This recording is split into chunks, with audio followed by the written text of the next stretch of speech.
Hi guys, welcome back to my mini blog. আমি যেহেতু ওপরের ঘরে শিফট করে গেছি, তাই নিচ থেকে অনেক কিছুই ওপরে আনা হয়নি। আমি আমার ক্রিম, বডি লোশন, আমি যা যা আর কি ইউজ করি সেইগুলো আমি ওপরে নিয়ে এই জানলার এখানটায় সুন্দর করে সাজিয়ে রেখেছি।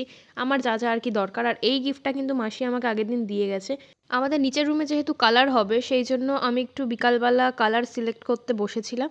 একটা কুচুটে মহিলা আমাকে বলেছে আমার নাকি ফেস ডাল হয়ে গেছে, অসভ্য কোথা। যাই হোক, ওসব বাদ দিয়ে আমি একটু বিকালবেলা বেরিয়েছিলাম ভিডিও করতে।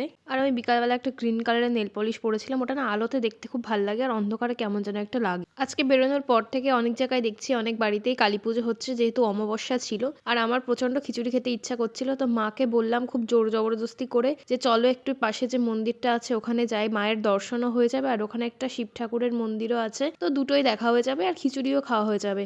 আর রাত 9টা বাজে যখন আমি মাকে জোর করে মন্দিরে নিয়ে গেছি খিচুড়ি খাওয়ার জন্য। আর খিচুড়ি খাওয়ার জন্য লাইন দেখো, এখানে না আরও লোকজন ছিল। আমরা যখন গেছি, আমরা যখন প্রণাম টনাম করছি না, তখন দেখি লোকজন কম হয়ে গেছে। তাই আমরা একটু পাশে ওয়েট করছিলাম যে আরেকটুখানি ফাঁকা হোক, তারপরে খিচুড়ি নেবো, নয়তো গরম গায়ে পড়তে পারে। আর এই দেখো শোলার বাটিতে করে করে খিচুড়ি দিচ্ছিল।